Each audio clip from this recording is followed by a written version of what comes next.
오네시모와 빌레몬 이 두 사람은 모두 바울이 전해준 복음을 듣고 예수를 주와 구원자로 받아들인 사람들이었습니다. 그들이 복음을 받아들임으로써 이제 그들은 주 안에서 한 형제가 되었습니다. 그들에겐 더 이상 누가 더 높고 누가 더 낫다 할 것이 없었습니다. 그들 모두 주의 몸된 교회를 이루는 성도들이었고 주님에게는 너무나 귀한 존재들이었기 때문입니다.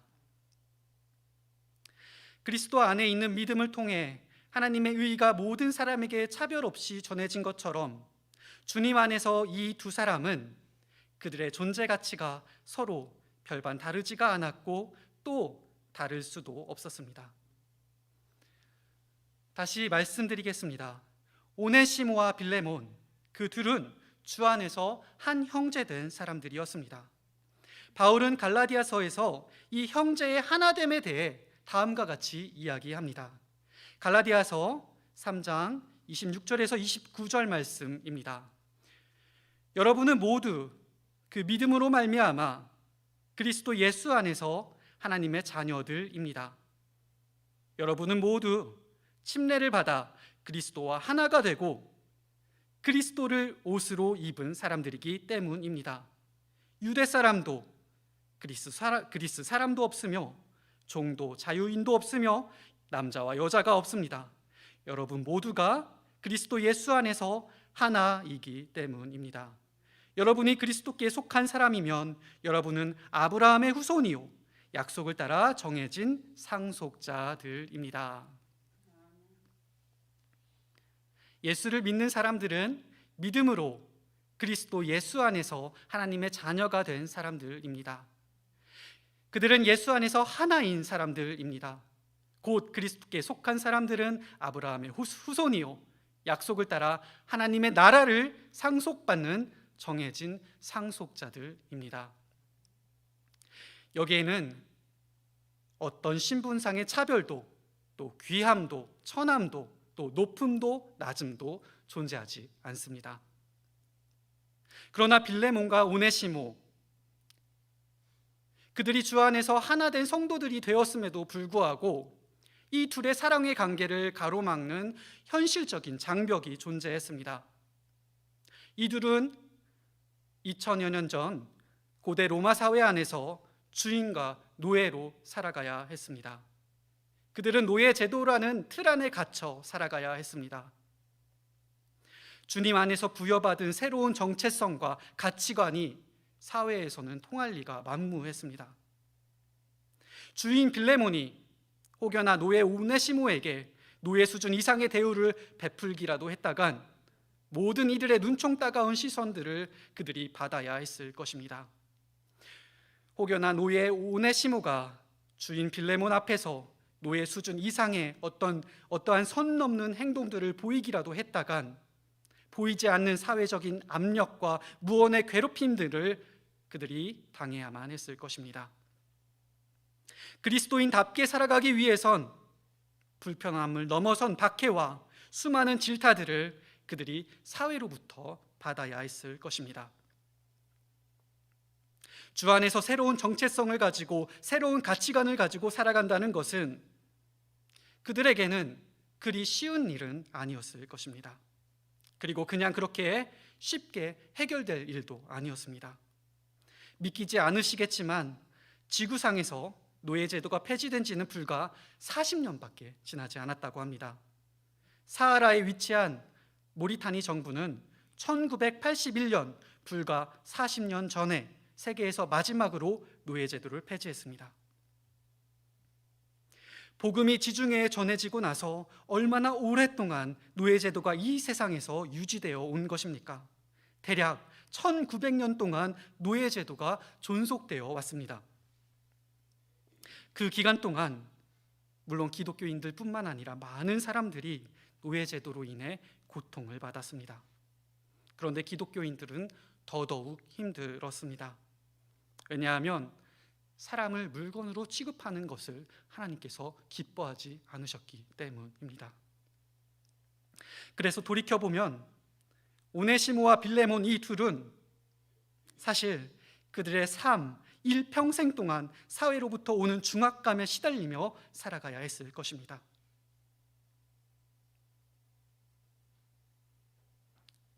근데 문제는 그들이 기독교인으로서 이것을 평생 지고 가야 했다는 것입니다. 잠시 노예제도가 어떻게 생겨났는지 역사적인 측면을 살펴보기 원합니다. 농경사회가 시작되면서 집약된 노동력이 요구되기 시작했습니다. 그래서 많은 사람들이 한 곳에 모여 살았고, 그렇게 사람들이 모여 공동체를 이루며 살아가다 보니 인간 사회 안에서 이런저런 문제들이 많이 생겨났습니다.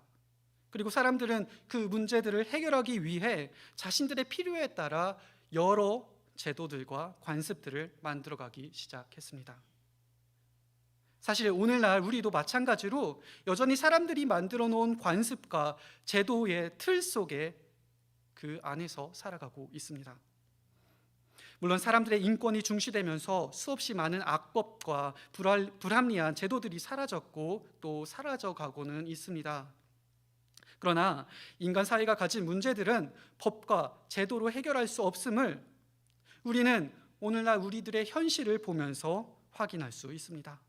아무리 좋은 법을 만들어 놓아도 사람들은 금세 그것을 악용하여 수없이 많은 나쁜 범죄들과 그러한 짓들을 일으키고 있기 때문입니다.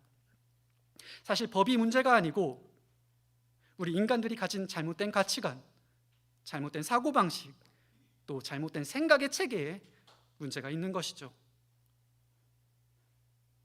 우리는 여전히 잘못된 사고방식의 틀에 갇혀 스스로를 괴롭게 하거나 다른 사람들을 괴롭히고 있습니다. 오늘날의 미국 사회에서 가장 큰 이슈는 무엇입니까? 인종차별입니다. 노예제도가 폐지되고 나니 이제 미국 내 소수 인종들을 향한 차별과 폭행이 만연하게 진행되고 있습니다. 특별히 그것이 코로나 이슈와 맞물려서 많은 아시안인들과 아시안 미국인들이 그 피해를 받고 있습니다. 한국에서는 지금 무슨 일이 일어나고 있습니까? 교통의 발달로 지역 다툼과 지역 혐오가 물러나니까 젠더 혐오, 남성 혐오, 여성 혐오가 찾아왔습니다. 젊은 사람들 사이에선 이제 뭐 하나 쉽게 이야기를 할 수가 없습니다. 자칫 잘못하면 성희롱, 성추행범으로 고소당할 수 있기 때문입니다. 또 남성들은 이에 반격해 여성들도 국방의 의무를 다해야 한다며 청와대의 그 청원수가 12만 명이 넘어갔습니다. 저희 세대와 저희 윗세대 분들은 한 번도 생각해 본 적도 없고 또 상상해 볼 수도 없었던 그러한 심각한 문제들이 지금 저희 아랫세대에서 일어나고 있습니다. 서로를 향한 폭언과 비난이 온라인상에서 폭주하고 있습니다. 너무나 마음 아픈 일들이 일어나고 있는데요. 언제쯤이면 우리 사회에서 미움과 다툼 없는 나날들이 찾아올 수 있는 것일까요? 이처럼 우리 인간들은 자신 스스로 쌓아놓은 가치체계나 자기 스스로 쌓아놓은 사고방식 안에 갇혀 서로를 다치게 하기가 일쑤입니다. 아니면 자기도 모르게 사회에서 요구하는 관습에 사로잡혀 그 생각의 틀에 갇혀버려 서로를 물어뜯고 서로를 잡아먹는 일에 안달이 나 버린 것처럼 보이기도 합니다. 과연 어떻게 하면 이런 지옥과 같은 감옥 안에서 우리가 벗어날 수 있는 것일까요? 어떻게 하면 이 죄악됨의 악순환을 끊어낼 수 있는 것일까요? 사도 바울은 다음과 같은 해결 방안을 우리에게 제시합니다. 오늘 본문 말씀의 내용인데요, 제가 그 내용을 짧게 간추려 말씀드리겠습니다. 사도 바울의 요지는 이것입니다. 오네시모가 복음을 받아들여 복음의 일에 매우 가치 있는 사람이 되었습니다. 오네시모를 빌레몬 당신에게 보냅니다. 그를 내 곁에 두어 복음의 일에 더 동참하도록 하게 하고 싶지만 당신의 허락 없이 아무것도 하고 싶지 않습니다. 그가 잠시 당신과 갈라진 것은 당신이 그를 영원히 받아들이도록 하기 위함이었던 것 같습니다. 이제 그는 더 이상 노예가 아닙니다. 이제 그는 사랑받는 형제입니다. 나에게 그랬다면 당신에게도 더더욱 그럴 것입니다. 당신이 나를 복음의 동역자라 생각한다면 그도 나와 동일하게 맞아 주십시오. 먼저 한 가지만 짚고 넘어가기 원합니다. 사도 바울은 사회혁명가는 아니었습니다. 그는 사회를 뒤엎어 잘못된 체계를 바로잡으려 하지는 않았습니다. 만약에 그랬다면 그가 디모데에게 다음과 같은 권유는 하지 않았을 것입니다. 디모데전서 2장 1절에서 2절입니다. 들어보십시오. 그러므로 나는 무엇보다도 먼저 모든 사람을 위해서 하나님께 간구와 기도와 중보 기도와 감사 기도를 드리라고 그대 디모데에게 권합니다.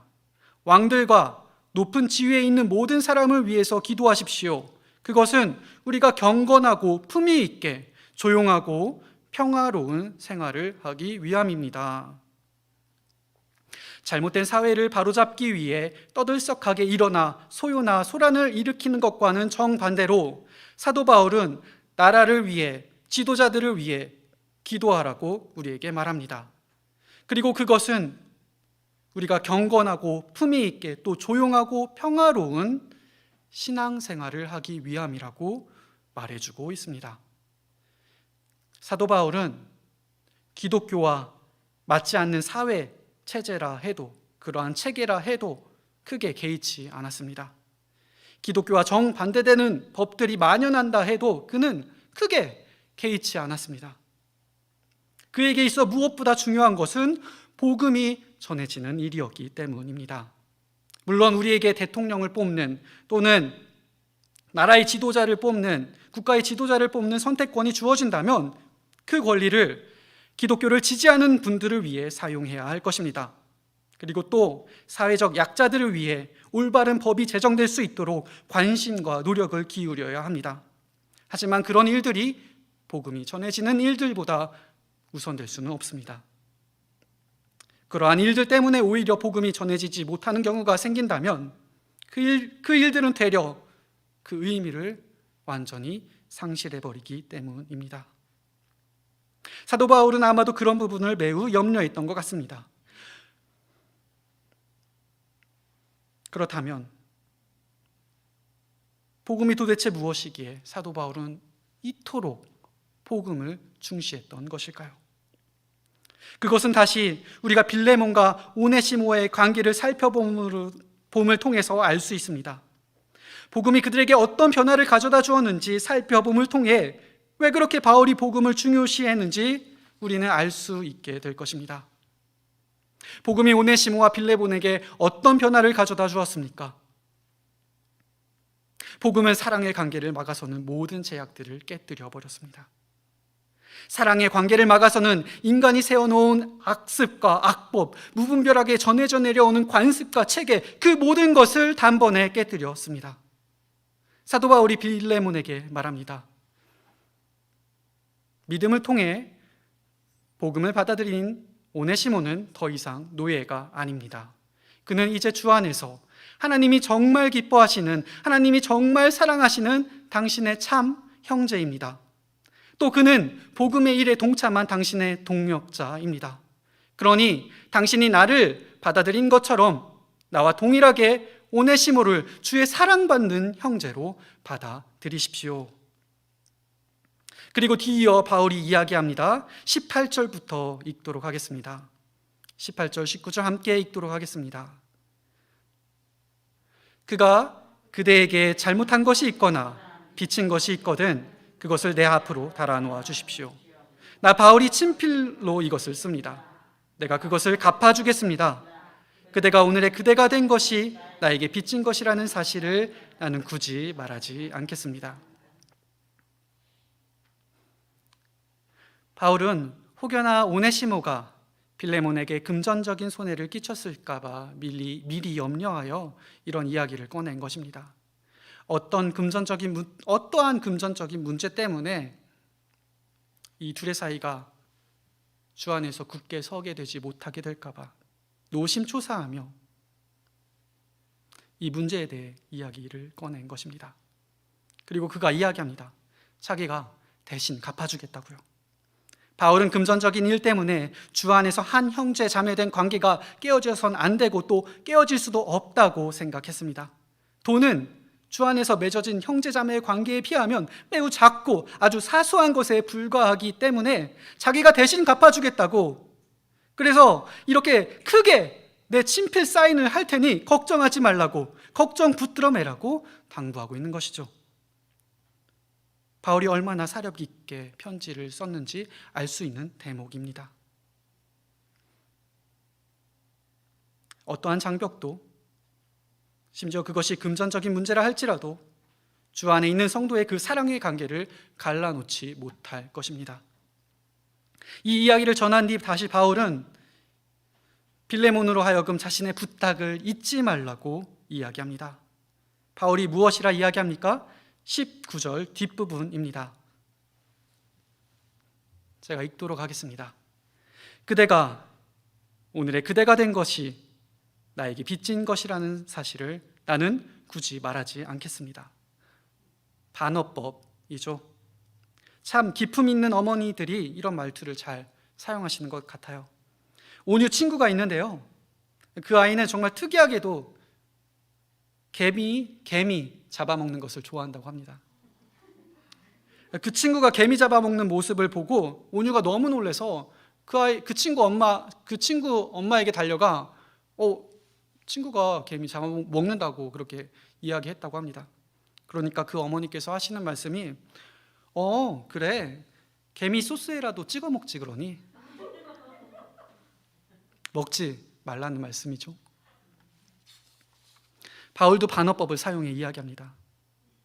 내가 당신에게 복음을 전해준 사실을 나는 굳이 말하지 않겠습니다.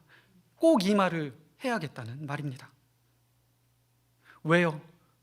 왜 꼭 이 말을 전해야 했습니까? 그것은 빌레몬으로 하여금 한 가지 사실을 기억하게끔 하기 위해서였습니다. 복음이 그에게 어떤 일을 일으켰는지, 복음이 그에게 어떤 변화를 가져다 주었는지 그로 하여금 떠올리게끔 하기 위함이었습니다. 복음이 우리에게 새로운 정체성과 새로운 가치관과 새로운 생각의 체계를 가져다 주었듯이 빌레몬에게도 완전히 새로운 삶을 가져다 주었습니다. 복음은 빌레몬을 완전히 다른 사람으로 바꾸어 놓았습니다.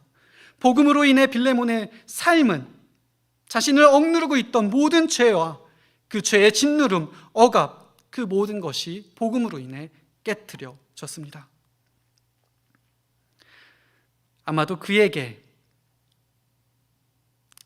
이러한 일들이 일어났던 것으로 보입니다. 삶의 무의미에 짓눌려 그 감정으로부터 도망치기 위해 술, 마약, 도박, 게임, 그에게 주는 일시적인 그 잠깐의 쾌락, 그것에 심취할 필요성이 복음으로 인해 더 이상 그 필요성이 사라졌습니다. 또 남을 미워하고 시기하고 질투하고 이기적인 야망으로 인해 분쟁을 만들고 파벌을 지을 필요가 사라졌습니다. 자신을 망가뜨리는 일들에 중독될 필요성이 사라졌습니다. 복음 때문에 이제는 그럴 필요가 없어졌습니다. 빌레몬도 알고 있었을 것입니다. 복음으로 인해 그가 받은 자유함을요, 복음으로 인해 정말 놀랍도록 기쁨이 넘치는 삶을 얻게 되었음을 빌레몬도 그 사실을 충분히 알고 있었을 것입니다. 때문에 바울이 그에게 이렇게 말합니다. 그대가 오늘의 그대가 된 것이 나에게 빚진 것이라는 사실을 잊지 마십시오. 바울은 복음의 능력을 다시금 빌레몬에게 상기시킴으로써 그가 다음 단계로 넘어갈 수 있도록 돕고 있습니다. 빌레몬의 삶 가운데서 죄의 모든 결박을 끊어버린 그 복음이 이제는 오네시모와의 관계를 가로막는 사회적 제약까지 깨뜨릴 수 있도록 바울은 빌레몬을 돕고 있습니다. 사도 바울을 사회 변혁가로 친다면 어쩌면 그는 가장 현명한 사회 변혁가일지도 모릅니다. 외적인 사회 체제나 그 틀의 변화로 결코 인간의 내재적인 죄성을 해결할 수 없다는 것을 그는 잘 알고 있었기 때문입니다. 그래서 무엇보다 복음을 전하는 길이 이 세상을 가는 데 있어서 가장 빠른 지름길임을 그는 알고 있었던 것 같습니다.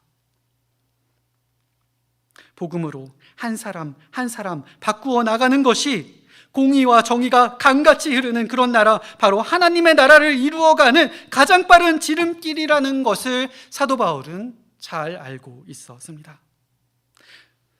사도 바울을 의사로 치면 어쩌면 사도 바울은 가장 실력 있는 의사일 것입니다.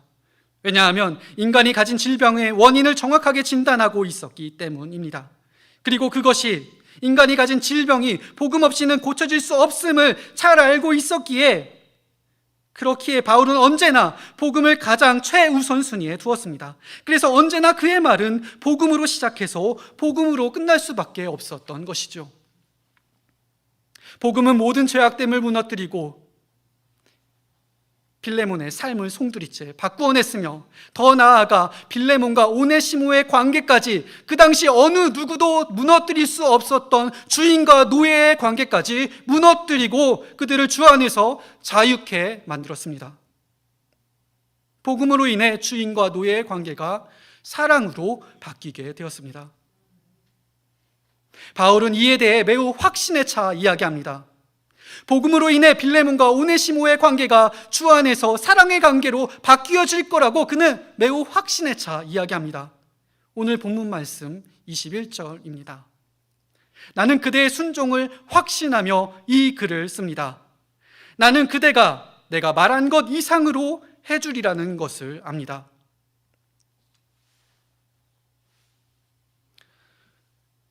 오늘의 교회 성도 여러분,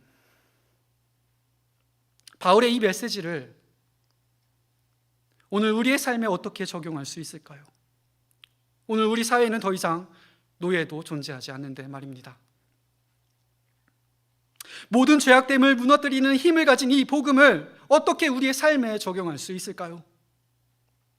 저는 우리가 가진 미움이라는 감정에 이 메시지를 적용하고 싶습니다. 미움이라는 감정은 정말 너무나 쉽게 우리의 마음을 사로잡아 버리기 때문입니다. 미움은 먼저 왜 생깁니까? 누군가 나에게 잘못했을 때 생깁니다. 누군가 나에게 피해를 주거나 손해를 입힐 때 생겨납니다. 실수로 그럴 수 있다 치죠. 그런데 사과 없이 그것이 의도적이라 느껴질 때 우리는 미움에 쉽게 사로잡혀 버리게 됩니다.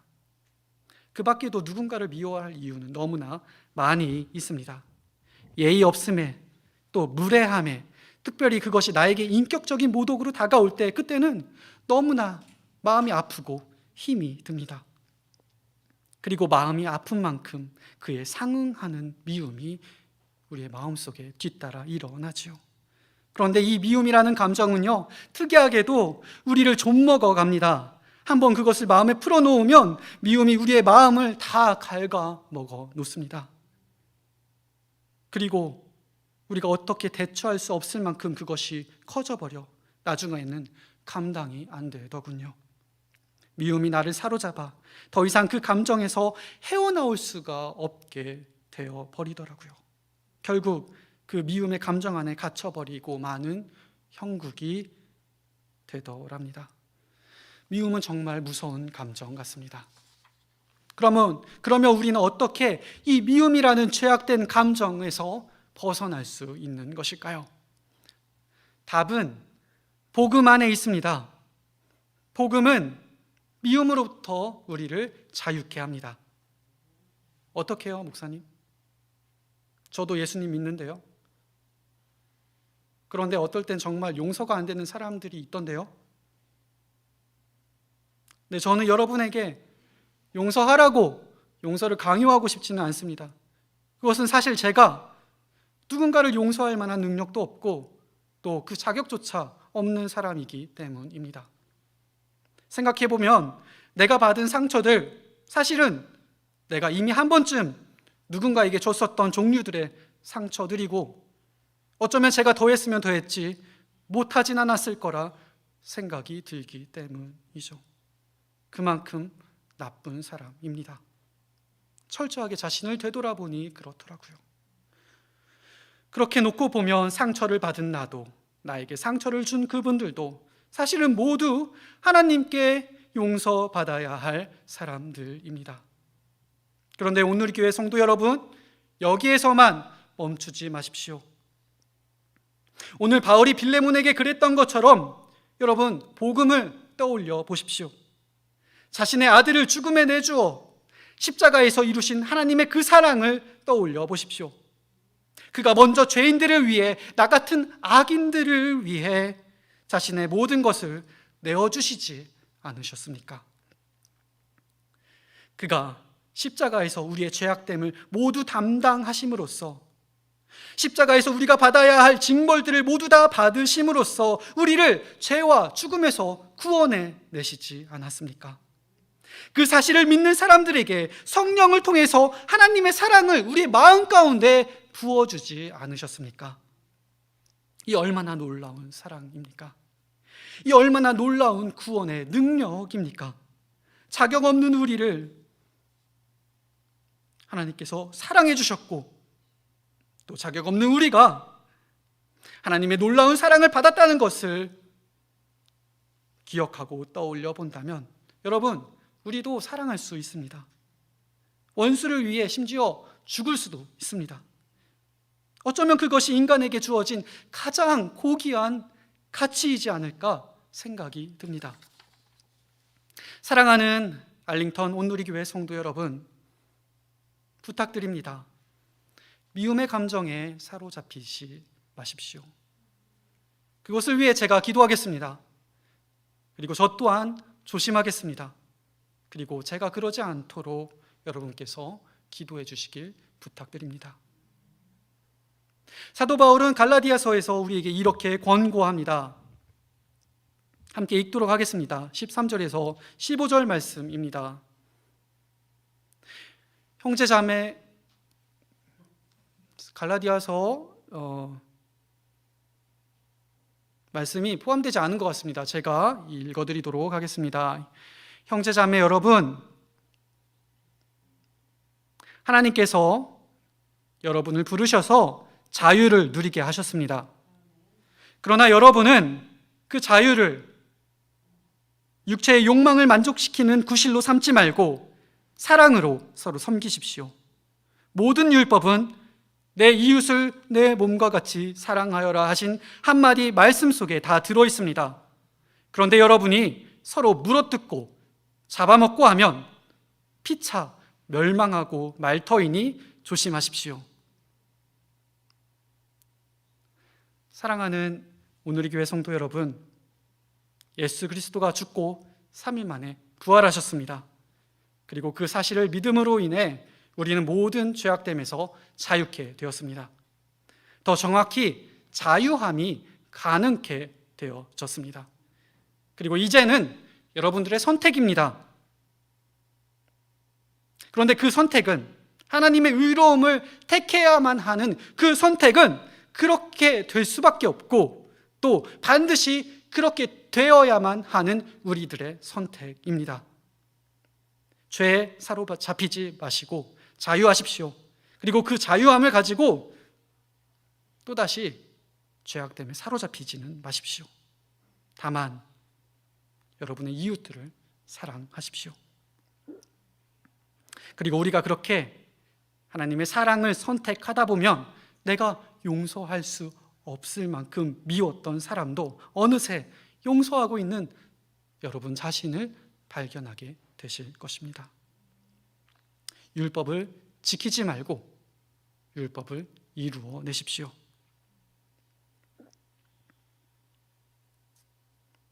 우리 마지막으로 한 가지만 더 기억하기 원합니다. 한번 따라해 보시겠습니까? 믿음은 사랑을 통해 작동합니다. 믿음은 사랑을 통해 작동합니다. 영어 번역본으로도 갈라디아서 5장 6절에 쓰여져 있는 말씀인데요. 영어 번역본으로도 함께 읽어보겠습니다. 하이라이트 된 부분만 짧게 읽어주시면 됩니다. Faith, working through love. Faith, working through love. 이 말씀이 여러분 마음속 가운데 심겨져 주의 사랑 안에 머무는 우리 온누리교회 성도님들 되시길 간절히 부탁드립니다. 기도하겠습니다. 하나님 아버지 참 감사합니다. 우리에게 말씀을 주시니 참 감사합니다. 오늘 우리가 들은 말씀, 우리의 마음 가운데 심겨져 우리가 받은 복음 기억나게 하시고 또 우리가 받은 사랑 떠올리게 하시며 고난 가운데서 어려운 가운데서 죄악 가운데 흔들리지 않고 오히려 주의 사랑을 이루어가는 우리 귀한 온누리 교회 성도님들 될 수 있도록 하나님 인도하여 주십시오. 예수님의 이름으로 기도드립니다. 아멘. 나의 모습 나의 소유 찬양하고 준비하신 헌금 하나님께 드리도록 하겠습니다.